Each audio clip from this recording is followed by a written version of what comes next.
نظرت رو لاو آیلند ایرانی عشق ابدی چیه؟ از کسی که سریال بخا میسازه نپرس نظرت راجع به عشق ابدی چیه. مثلا بخواد اینجوری پیش بره خب زیاد نمیتونیم کار کنیم، چون منم حالا وقت دارم باید به کارام برسم. سریالی مثل پایتخت واسه من واقعا جز تاپ ترین سریال‌های بوده که من تو عمرم دیدم. حتی خیلی عصبانی شدم سر دیگه یه بازی دسته رو گرفتم همینطور پرتش کردم رو زمین. امید چطوری؟ امروز هم یه پادکست داریم با هم. حالت چطوره؟ من خوبم، تو چطوری؟ این هفته چطور بود؟ امروز چه روزیه؟ پنجشنبه است. امروز پنجشنبه است. دیگه هر روز از دوشنبه تا الان هر روز فکر کنم 10-12 ساعت کار کردم. ویدیو گرفتم کلی. امید سگتو معرفی نمی‌کنی بهمون؟ سگ نیست، باید بگی هپو. هپو باید بگی. هپو باید بگی. این دافی خانومه. 9 ماهشه، کوکر اسپانیله. خیلی هم بازیگوشه. میخواد امروز تو ویدیو باشه. چرا با من دوست شده؟ بار اولم نیست می‌بینمش. خب فکر کنم بار سوم چهارمه. این سری خیلی با هم دوسته. عاشق ماسل زیر کمرم هست. عشق می‌کنه. با ارزش ترین کاری که این هفته انجام دادی چی بوده؟ خب دیگه کارهای روزانه بودن، ماشین می‌خریم، می‌فروشیم، با بچه‌های نمایشگاه تماس دارم. هفته من عالی بود.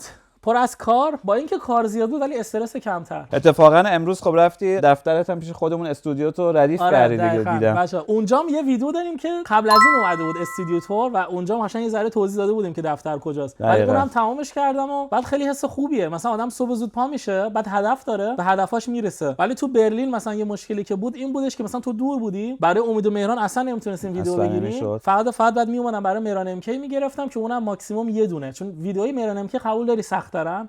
طول میکشه. این چرا؟ چون بیشتر طول میکشه. آره. چرا بیشتر طول میکشه با اینکه دو نفریم؟ چون که تنها میگیریشون؟ یکی اینکه چون که تنها میگیرم، دو اینکه سبکش متفاوت تره. مثلا الان سبک ما ماشینیه، یعنی همیشه یه ویدیو ماشینی داریم. همین چیز مشخصه. مهران ام کی یه روز تو رودخونه داره ماهیگیری میکنه، یه روز تو جنگل داره بخا میکنه. حدیمام تو کار ماشین بود، الان انداخته روی کانال دیگه. یه روزم داره مثلا یه چالش میگیره، یه روزم نشسته تو خونه داره 24 ساعت فقط گیم میزنه. یعنی هر روز یه شخصیتی هم. جانی سینز رو میشناسی؟ اونم هر روز یه شخصیت داره. خب تو الان مثلا از برلین الان 600 کیلومتر اومدی، بعدش این هفته اینجا، هفته دیگه هم پیشمونی، بعدش خب دیگه دفترتو اینجا ردیف کردی، تو استودیومون هستی. کلا هدفت چیه الان؟ مثلا دنبال چی هستی؟ من دنبال این که غیر پول. نه شاید باورت نشه ولی پول خب 100% نیاز دارم. هممون نیاز داریم. ولی هدف اولم اینه که مثلا یه ویدیویی بسازم که خیلی خاص باشه، یه چیز جدید باشه. من شاید باورت نشه ولی اگه پشت سیستم بشینم بعد 20 دقیقه اصلا نمیتونم، حواسم پرت میشه، یا بعد یکی کنارم باشه با هم صحبت کنه. آره. یا باید پاشم برم بیرون. هدف من ساختن چیزای خیلی خاص و خیلی خوبه. دوست دارم بیشتر رو اون تمرکز کنم و علاوه بر اون دوست دارم مثلا الان آپدیتام هفته 4 تاست، 2 تا تو کانال خودمون، 2 تا تو کانال خودم، ولی دوست دارم یه روزی برسونمشون به هفته 5 تا 6 تا. عالیه ان شاء الله. ولی خیلی سخته. مهران چند وقت پیش ازدواج کردی، مبارک باشه. ممنونم. خیلی بی صدا رفتم ازدواج کردم. ولی ویدیوشو گذاشتی؟ ویدیوشو گذاشتم. آره. فقط بی صدا نبود. ببین ویدیو رو بیشتر به خاطر این گذاشتم که هم یه یادگاری بشه برای خودمون، یعنی برای خود به شخص خودم هم همچنین. مثلا الان خیلی جالبه 10 سال دیگه میگه که این من بودم. مثلا بچه‌ت 10 ساله شد میگه این من بودم، ما اینجوری ازدواج کردیم. همین که خانواده‌ام نبودن برای اونام گذاشتم. عالیه. که اونام ببینن. خب چی باعث شد تو الان چند سالته؟ 28 سالته. تو دنیایی که واقعا خیلی فرق کرده تا قدیما، چی شد که مثلا تو الان تو به سن 28 سالگی تصمیم گرفتی ازدواج کنی؟ ببین اول از همه خب پارتنری که تو زندگیمه خب دیدم که واقعا کسی که هوامو داره و آدم درستیه، مهمترین دلیلش بود. و بعد دیدم که مثلا اگه این کارو بکنیم دوتامون راحت تریم. من اعتقادی به ازدواج ندارم، باورت میشه؟ چرا ازدواج کردی؟ خب نه، من اعتقاد به این دارم وقتی که دو نفر قلبی با هم باشن این خودش یه ازدواجه، یه عهده. آره. من به این اعتقاد دارم. خب یعنی مثلا اون کاری که ما میکنیم تو کاغذه. بعد جالبیش به اینه که من هر وقت که مثلا میخوام ببینم یا فکر کنم ببینم این کاری که دارم میکنم مهم هست یا نه، فرم خیلی خاصی دارم. اول از همه فکر میکنم میبینم این کاری که دارم میکنم تا 5 سال دیگه برام مهمه یا نه. به جواب که رسیدم به فکر 50 سال دیگه هستم. مثلا میگم 50 سال دیگه هم این برام مهمه یا نه. باورت میشه مثلا 50 سال دیگه هیچ کی براش مهم نیست مهران ازدواج کرده نکرده. همین الان برای کسی مهم نیست. واسه همین به خیلی از چیزا اعتقاد ندارم. من فکر میکنم یکم زود ازدواج کردی. به نظر من که الان 38 سالمه، من فکر میکنم سن خوب واسه ازدواج واسه مرد بین 35 تا 40. آخه یه چیزی که هست این بود که من از بچگی دوست می‌داشتم وقتی که 31 سالم شد بچه دار باشم، که وقتی 50 سالم شد بچه‌م 19 تا 20 سالش باشه. آره از این لحاظ از این لحاظ خوبه. ولی بشینم باهاش پلی استیشن بازی کنم، بشینم باهاش وقت بگذارم. الان تفریط چیه امید؟ صبح قبل اینکه بیام سر کار ورزش، شبام که دیگه از سر کار برمیگردم پیاده روی با هپوها که ببرمشون یکم بیرون، واسه خودم هم خوبه تو فضای باز، آدم یکم پیاده روی کنه، اکسیژن بهت میرسه. برسه. بعدش میشینم حقیقتش الان من خیلی سریال ایرانی نگاه کردم، سریال و فیلم ایرانی، به خصوص بعد نوروز پایتخت رو تمامش کردی؟ آره خیلی سریع هم تمام کرد امید. دیگه هر روز یه اپیزود میذاشتم، منم هر روز میدیدم. واسم خیلی جالبه، من آلمان بزرگ شدم و مثلا سریال‌های ایرانی رو دنباله‌گیری میکنم، نگاهشون میکنم. تو حالا برعکس ایران بزرگ شدی، هر وقت مثلا من مثلا بهت میگم مهران پایتخت رو دیدی؟ میگی نه. خیلی هم باحال بود اتفاقا. یعنی مثلا چیزی که واقعا باید بگم، سریالی مثل پایتخت واسه من واقعا جز تاپ ترین و بامزه ترین سریال‌های بوده که من تو عمرم دیدم. حتی خیلی هم خوب ساختنش، یعنی من باورم اولش نشد. من یه قسمتایشو دیدم تو اینستاگرام، دیدم که بابت اون ونه رو دادن دست یه شرکت کلا خودشون ساختن. آقا میگی؟ آره، قصر متحرک ارسطو. بعد این خیلی برا من حرفه‌ایه که اومدن واسه یه فیلم کلا یه اتوبوس رو گرفتن، ونش کردن، کمپرش کردن و خیلی این برا من باحاله. هنرپیشه‌ها هم خیلی پیشرفت کردن تو این چند سال. نسبت به قدیم خیلی هم بامزه به نظر من گرفتن سریال پایتخت. مثلا از رول نقی رو بگیری تا رول بهداشت رو بگیری، رول تک تکشون رو بگیری، از ارسطو تا رحمت، فهیمه، اینا همه خیلی باحالن. ببین من قدیما تو ایران که بودم خیلی فیلم ایرانی می‌دیدم، مثلا فیلم‌های مثلا خنده‌دار. آره. خب بعد یادم میاد سوار اتوبوس هم میشه، یه شهر دیگه می‌خواستیم بریم، تو اتوبوس میذاشت، اینقدر میخندیدیم که نگو. بعد که اومدم آلمان، بعد از مثلا چند سال دلتنگ اون خاطرات شدم. بعد اومدم چند تا فیلم ایرانی دیدم، اصلا خندم نگرفت. نمیدونم چرا، فیلم سینمایی ها. بعد خندم نگرفت. بعد از اون موقع دیگه نگاه نکردم. ولی خب الان مثلا به نظر من پایتخت واقعا یه استثناست، خیلی باحاله. امید وقتی که من فهمیدم تو سریال ایرانی مخصوصا پایتخت رو میبینی، ببین هفته اولی که دیدمت فکر کنم من روز اول بود، همونجا بهم گفتی پایتخت رو میبینی. آره. من خیلی تعجب کردم، مثلا گفتم امید تو آلمان بزرگ شد، اصلا من نمی‌دونستم تو درست فارسی می‌تونی صحبت کنی. اتفاقا فارسی من بهتر داره میشه هرچی بیشتر دارم سریال نگاه میکنم، ولی خیلی هم بهتر شده، باور کن. دیگه هفته به هفته داره بهتر میشه. تعارفم دارم یاد میگیرم. داری به من یاد میگیری. ولی برعکس پایتخت هم یه سریال خیلی خیلی خفن ایرانی هستن که ولی واقعا اعصابتو خورد میکنن. مثلا یعنی من نمیدونم چرا بعضی سریال‌ها واقعا دنبال اینن فقط اعصابتو داغون بکنن. یعنی اپیزود که تموم میشه یه طوری هستی که میگی آقا من الان یه ساعت یه چیز خنده‌داری باید ببینم وگرنه نمیتونم بخوابم. اتفاقا سریال وحشی رو دارم میبینم با جواد عزتی، درسته؟ میگم تو زخم کاری بود. مالک اصلا زخم کاری خیلی میگم، زخم کاری هم ندیدی تو؟ واسه زخم کاری همون نبود که یارو صاحب شرکت بود، دوست سعیدش ریزآبادیا تو زندان؟ نه یکم فرق میکنه. اینا کلا داستان خیلی پیچیده است. مثلا من خانمم دیده بود، من فقط در کنارش خیلی خفنه، واقعا خیلی باله. فکر میکنم اگه زخم کاری رو در حد مثلا سریال دالاس آمریکاییه، خیلی خفن بود. من واقعا خیلی حال کردم، ولی خیلی بعضی وقتا اعصابت خورد میشد. همین میگم الان سریال وحشی رو که دارم میبینم با جواد عزتی، دوباره رولش رو خیلی باحال بازی کرده، ولی اونم دوباره خیلی اعصاب خورد کنه. کارگریه، خب زندگی خیلی سختم داره. بعد یه روزی میاد دو تا بچه رو مثلا تو راه مدرسه میبینه، مثلا بچه‌ها مثلا از آشنا هستن، خب بعدش راهشون دوره، دارن پیاده برمیگردن خونه. مثلا به بچه‌ها میگه خب بیا من شما رو برسونم. بچه‌ها اول یکم مکس میکنن، بعد میگن باشه، سوار ماشینش میشن. واقعا نیت بدی نداره، ولی خودش هم مثل خیلی‌ها خب اعصابش خورده، مشکلات خودشو داره اینا. تو ماشین یک کم تند با بچه‌ها صحبت میکنه، میگه من که غریبم، مثلا چرا سوار ماشینم شدین؟ بعدش بچه‌ها چه کار میکنن؟ در ماشینو باز میکنن که فرار بکنن، یا از ماشین پرت میشن، دو تا بچه میمیرن. دیگه قتل دو تا بچه یهو میفته به گردنش. دیگه از اونجا بدبختی‌ها شروع میشن تازه. یعنی اون اول بدبختیش، این طرف میاد یه خوبی بکنه، یا قتل دو تا بچه. اینجا من خب خودم 3 تا بچه دارم، دیدم مثلا 2 تا بچه مردم، اصلا اینطوری قلبم داشت میگرفت، خیلی ناراحت شدم. ولی کلا من میگم افتخار میکنم، چون که مثلا با امکانات خیلی کم واقعا سریال‌های خیلی خیلی خفن دارن تو ایران میسازن، بیش از حد پیشرفت کردن. یا خب مثلا بازیکنن که مثلا خیلی خوشم میاد ببینم، بهرام افشاری، درسته؟ رول بهداشت رو بازی میکنه تو پایتخت. خودش هم با این سریال خیلی رشد کرده، نه که فقط قدش خیلی بلنده واقعا.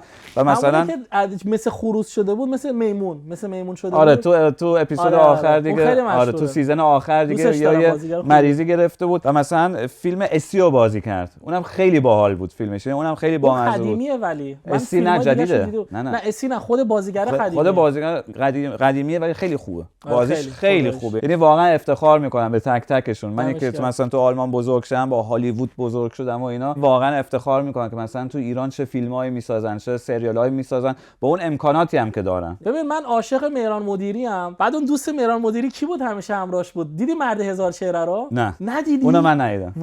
بذارمش تو لیستم. بذار تو لیست، ولی قدیمیه. خب اون قدیمیه، مال تقریبا من تو ایران بودم میدیدم، مال 10 15 سال پیشه، ولی عالی بود. پژمان جمشیدی، بهرام افشاری و نوید محمدزاده. بگذاریم از سریالات. تو گیمری، تو اصلا قلبت واسه گیمینگ فکر کنم. من خیلی حال میکنم. ببین وقتی که پشت گیمم انگار مثلا استراحت چیلم اینجوری، وقتی که بی انرژی ام یه دست گیم میزنم انرژی بهم برمیگرده. مثل مدیتیشنه. من خودم گیمرم مهران، فکرشو نمی‌کردی. ولی تو زیاد وقت نداری. من با آتاری، نینتندو بزرگ شدم، حتی کومودوره، پای کامپیوتر خیلی خیلی قدیمی. بعد سگا اومد، اولین سگا اومدن، اولین نینتندو اومد که کنترلرش مثلا کابلش 1 متر بود، یعنی 1 متر از تلویزیون دور می‌نشستی رو زمین، بعدش واقعا انقدر بود کنترلرش. من با همه اینا بزرگ شدم. بعد مثلا دیگه مثلا مدرسه که میرفتم، واقعا از مدرسه که میومدم خونه، پلی استیشن رو روشن میکردم تا شب که بشه بخوابم. یه پلی استیشن 1 2 3 4 5 همه رو داشتم. من وانو داشتم، بعد دیگه 2 و 3 نگرفتیم. نشد. بعد اومدم آلمان ایکس باکس خریدم، بعد PS4 گرفتم. پلی استیشن 3 بود که بعضیا پریدن روی ایکس باکس، حتی خودم. چون که من فکر میکنم 4 رو خیلی سونی دیر آورد تو بازار، هی دیلی داشت. می‌خواستن رو بیارن، هی نمی آوردنش.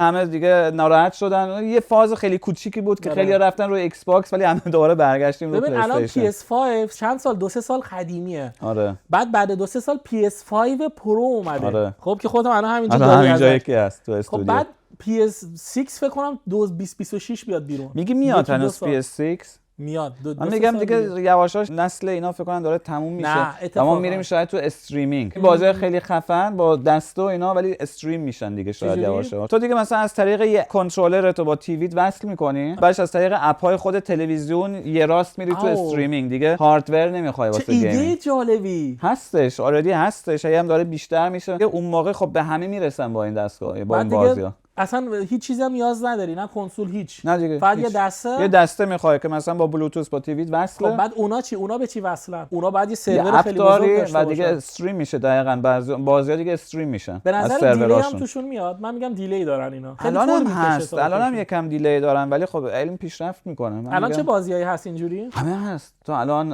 انویدیا چیز داره دیگه. انویدیا خودشون یه پلتفرم دارن که خیلی بازی‌ها رو میتونی استریم بکنی. به نظرم ببین چقدر علم پیشرفت کرده. مثلا همین چیزی تو مغز من قفل بود. آره هستش، میاد. ولی الان مثلا ما فکر کنم استریم منظورش که ما استریم یوتیوبر دیگه رو می‌بینیم که دارن بازی استریمینگ می‌کنین دیگه. کلا میاد تا چند سال دیگه. ولی به نظرم پلی استیشن هیچ وقت نمیمیره. ببینیم، من که خودم پلی استیشن باز بودم. ولی هستی الانم؟ هستم. مثلا خیلی باورش نمیشه در حال حاضر. مثلا میگم آره من گاهی شبا من یکی 2 ساعت پی اس میزنم، میگن کی تو کی پی اس میزنی، کی بازی می‌کنی؟ همین امروز صبح دیدمش اومده به من میگه دیشب 2 دست بازی کردم، یه دستشو بردم. آره ولی مثلا دیشب حس کردم خسته بودم، ساعت 11 بود، گفتم از یکم فورتنایت بزنم. حد میدادی بریم با هم بازی می‌کردیم. سر دیگه دست دوم دیگه اعصابم خورد شد دیگه. حس کردم اگه الان ادامه بدم بازیو خیلی عصبانی میرم میخوابم دیگه. PS5 رو خاموش کردم. من تا وی نگیرم نمیخوابم. ما بچه بودیم سر PS5 با هم قهر می‌کردیم با دوستامون. مثلا میومدیم فیفا، یعنی واقعا دیگه تو فیفا اینا دیگه رفاقت تموم میشد. مثلا بچه‌ها میومدن تو سن مثلا 20 سالگی و اینا، خب مثلا دوستامون میومد رفیقامون نشستیم 4-5 ساعت فیفا میزدیم. بدون بعد 4-5 ساعت دیگه رفاقتی نبود، یعنی دیگه یکی خیلی ناراحت میرفت. خب یا مثلا طوری بود که مثلا دیگه اینطوری میگه خداحافظ، یارو دسته رو میذاشت و میرفت همینطوری دیگه خونه رو لیو میکرد. من یه بار داداشم می‌خواست بازی کنه، بعد من یه PS1 داشتیم، چیز دیگه نداشتیم، با تلویزیون خیلی قدیمی. داداشم می‌خواست PS1 بازی کنه، من بهش نمیدادم. بعد جنس بازی در آوردم، میگفتم مال منه. بعد اومد به زور ازم گرفت، بعد من اعصابم خورد شد، دسته رو گرفتم میذارم زمین. الان مثلا داداشم 4 سال ازم بزرگتر بود، ولی یادم که میاد میخندم، میگفتم چقدر بچه بودم به خدا. من یادمه فکر می‌کنم مثلا 21-2 سالم بود، داشتم با یکی از دوستام فیفا میزدم، خیلی عصبانی شدم سر دیگه یه بازی. خیلی اصلا دسته رو گرفتم همینطور پرتش کردم رو زمین. از رو زمین بلند شد، زمین کاشی بود، دسته پرید رفت تو تیوی. تیوی خورد شد صفحش. بعدش میدونی من ریاکشنم چی بود؟ با این خیلی عصبانی شدم، دیدم ای وای تیویم خراب شد. ساعتو نگاه کردم دیدم 20 دقیقه به 8. گفتم آقا ما 20 دقیقه وقت داریم، ساعت 8 مدیا مارک میبنده، 20 دقیقه وقت داریم بریم یه تیوی بخریم. یعنی اصلا ناراحت تیوی هم نشدم، فقط دنبال این گفتم تا 10 دقیقه دیگه خودمون رو برسونیم میتونیم از تیوی بخریم ببریم با خودمون. دویدیم رفتیم تیوی گرفتیم، خیلی هم گنده بود. من اشتباه کردم، مثلا تیوی خیلی گنده خریدم آوردم تو خونه، دیدم مثلا جا نمیشه، ولی اشکال نداره. اما که اون شب فقط بتونیم ادامه بدیم بازیو. از اون طرف هم بذار یه داستان جالب بهت بگم. من که بهت گفتم من 5 سال پیش که یوتیوب شروع کردم اولین ویدیویی که داشتم تست ماشین بود، کامارو. من 2 سال پیش رفتم دبی، یه لامبورگینی آونتادور فکر کنم تست کردم. هوراکان یا آونتادور؟ نه کدوم بود یادم نیست. کوچیکه بود فکر کنم. هوراکان بود. بیشتر آدم تو دبی هوراکان رو هوراکان ایو اسپایدر. آره ببین کرایه اون لامبورگینی چقدر شد برای 2 تا ویدیو؟ 1100 یورو. 1100 یورو مثلا من پول دادم بابت اون ویدیو. حالا فرض کنید من با امید شریک نبودم، ما یه روز یه بوگاتی تست کردیم. کرایه یک روز بوگاتی که بخوای باهاش بری تو اتوبان یه دور بزنی برگردی چقدره؟ 30000 یورو. اگر اصلا کسی بهت بده یه ماشین تو کرایه. اگر بدن. ولی امید راست میگه 30000 یورو پولشه و اون مبلغی هم که باید به عنوان گارانتی بذاری. من یکی از دوستان خب علی میگم که علی گریزی هم رفت بود یه لامبورگینی کرایه کرده بود، 4000 تا داده بود بابت گارانتی، پولشو خوردن بابت اون بیمه. بابت اون بوگاتی بعد چه میدونم 100 200 هزار تا پول بذاری، 30000 تا پول بدی که بتونی یه روز این کارو انجام. ولی با هم تونستیم. دقیقاً قشنگیش به همینه. یعنی بعضی وقتا هم بوده که مثلا بهت زنگ زدم، ما مثلا تو کار ماشین مثلا شریک نیستیم خب، ولی مثلا بهت زنگ زدم گفتم مهران یه سند ماشین هستش تو برلینه، خب فوری برو واسم بگیرش، پولم تو خطره، که تو ربع ساعت خودت رو رسوندی. گفتی مثلا من وظیفه خودم دونستم، مثلا ما اگه این چنل مشترک رو نداشتیم و همکاری نمی‌کردیم من تو رو اصلا نمیشناختم که بتونم بهت زنگ بزنم. کسی دیگه هم نداشتم اون روز تو برلین که بتونم بهش اعتماد بکنم، ولی بهت زنگ زدم درجا رفتی سند رو گرفتی. من خوشحالم میشم مثلا از یه طرفم بتونم کار کنم، چون تو هم خیلی بهم کمک کردی تا الان. بهم گفتی مثلا برو کارو، از ته دل خوشحال شدم. گفتم امید یه کار بهم سپرد. دمت گرم، دست درد نکنه. من سوال آخرم، نظرت رو لاو آیلند ایرانی عشق ابدی چیه؟ از کسی که سریال بخا میسازه نپرس. نظرت راجع به عشق ابدی چیه؟ یه چیز خنده‌داری اول بهت بگم بعد نظرتو بهم بگو. من که تو میدونی من به فارسی بلد نیستم بخونم، فقط حروفای لاتینو میخونم. مثلا فارسی اگه با حروفای لاتین نوشته شده باشه خب میخونم. بعد من اولش نمیدونستم اسم سریال چیه، بهش میگفتم عشق آبادی. عشق آبادی دیگه الفش همه آشو، خب نمیدونی باید چه شکلی بگی. میدونی که مثلا عشق ابدی توی کامنتی فارسی اومده و مودم شده، خیلی هم ویو داره میگیره. من دیدم یکی از فصلاش 1 میلیون خورده ویو داشت. آره و ببین خوبه، من خوشحال میشم بابت کسی که این کارو کرده. خب خیلی پول گیرش میاد. آره. جبهه میگیرم نسبت به این چین سبکایی. اتفاقا عشق ابدی ترکی تو همون ویلای گرفته شده که ایرانیشو دارن میگیرن. من عشق ابدی ترکی رو تو اینستاگرام یه سکانسش رو دیدم همون ویلایه که ایرانیش هم دارن میگیرن، چون که تو ترکیه دارن میگیرن دیگه. یعنی واسه ایرانیش همون ویلا رو گرفتن که ترکیش هم دارن میگیرن. یعنی در اصل ایده که تو خارج هم بوده، ولی ما راجع به این که مثلا حالا این کپی کردیم نمیتونیم صحبت کنیم، چون بیشتر کانتنت هایی که ما داریم همه کپی ان. خب نظرت رو کاراکترها چیه؟ که کاراکتر من نگاه نکردم، فقط یه چند تا تیکه از ریلز رو دیدم، ولی من جبهه میگیرم، چون من میگم همچین چیزی هم جنبه خیلی منفی داره، توقعاتو میبره بالا، فرهنگ سازی اشتباه میشه. چون کسایی که میان جلوی دوربین و 24 ساعته میان حرف میزنن دارن خب یه چیزایی به بیننده آموزش میدن. وقتی من و تو هم راجع به ماشین صحبت می‌کنیم داریم یه آموزش میدیم. خب کسی کنارمه که مثلا خب 30 سال تو این کاره تجربه داره، ولی اونا دارن راجع به رابطه دارن مثلا صحبت میکنن، من میترسم بیننده هامون میگن یه فرهنگ سازی اشتباه بشه. یکی اومده بود میگفت من لولم خیلی بالا، زنگ بزن به مادرم بپرس. به نظر من این خیلی خیلی مثلا چیپه، به نظرم خیلی چرته. چون اصلا لول بالا بودن یعنی چی؟ بیا بگی که من لولم بالاست، اصلا لول چی هست؟ من نمیدونم لول یعنی چی. مثلا برای چی؟ من میگم آدم با شخصیت، با شعور، آدمی که احترام مثلا برای طرف متقابل بذاره، خب همون احترام هم براش میذارم. بگم این با شخصیت، رفتارش با من خوبه، بهش احترام میذارم. ولی منظور از لول مثلا من متوجه نمیشم. و به نظرم خیلی چیزا هست که میتونه بد باشه، خیلی چیزا هم هست که میتونه خوب باشه. ولی نظر من کلا من گارد میگیرم نسبت به این سبکا. حتی بلایندت خیلی گارد میگیرم. بلایند تو من اتفاقا این کنسل اون کنسل من خیلی گارد میگیرم. تو اگه با خانومت هیچ وقت آشنا نمیشدی و سینگل بودی میرفتی تو عشق ابدی شرکت کنی؟ اصلا بهم بگو 1 میلیون پول بهم بده نمیرم، نه تو بلایندت نه تو عشق ابدی. چون اصلا آدم اینجوری نیستم. الان براوزرم تو اینستاگرام پر کلیپ‌های عشق ابدیه، پروفایل‌های اینستاگرامشون داره میره بالاتر. من میگم متاسفانه، چون که توی ایران متاسفانه اینجوری که هر چقدر بیشتر کم استعدادتر باشی 40-50 چرت و پرت بگی بعضی وقتا خیلی بیشتر مشهور میشی.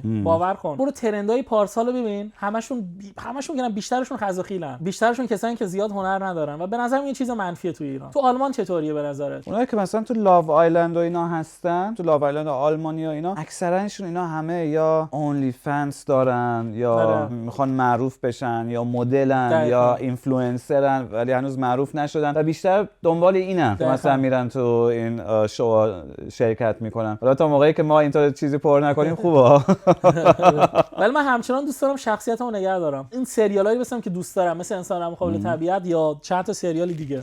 نه اصلا خودمونم خب ما همیشه میشنیم در رابطه با ویدیوهایی که میخوایم بسازیم فکر میکنیم در رابطه با کانتنتش. بعضی وقتا هم یه ایده‌های مثلا خیلی شوخی داریم و اینا که میگیم نه به کلاس کارمون نمیخوره یا مثلا لول بیننده‌های ما نیست مثلا اینطوری مسخره بازی بخوایم بکنیم و اینا. بیننده‌هامون یه چیز بالاتری از ما توقع دارن. بچه امید به من یه شب زنگ زد ساعت 9 شب، گفت مهران بودجه تا جایی که دلت بخواد هست، بیا بریم اسکوید گیمشو به فارسی بسازیم. اسکوید گیم فارسی بسازیم. بعد میگفت بیا یوتیوبرام مثلا از کشور دیگه هم اونا که میخوان شرکت کنن رو دعوت کنیم. من گفته بودم بیا خفن ترین یوتیوبرهای فارسی از سراسر دنیا. آره بعد هماهنگ هم کردیم ازشون دعوت بکنیم و بیا با هم ما اسکوید گیم رو بگیریم. یعنی مثلا خفن ترین یوتیوبرهای فارسی از کانادا، آمریکا، نمیدونم از انگلیس، از آلمان، از خود ایران، ترکیه، دبی جمع بکنیم، مثلا 5 تا تیم یا 10 تا تیم جمع بکنیم و اسکوید گیم پر بکنیم. حقیقتش هم کار اینجا گره خورد که ما استودیوشو پیدا نمی‌کردیم. من خیلی گشتم، من دیدم استودیو اوریجینالش توی کره هست، بعد هر چقدر فکر کردیم دیدیم ارزششو نداره و من میدونستم که تو وقتش هم نداری بخوای بیای کره.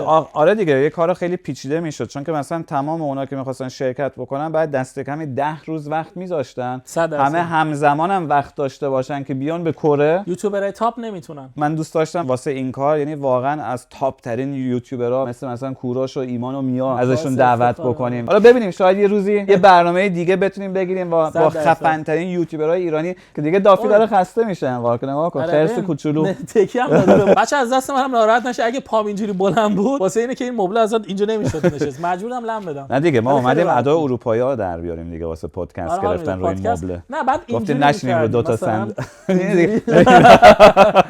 آقا مرسی. اوکی قربونت مهران جان. بعدتم تا بعد. بای بای.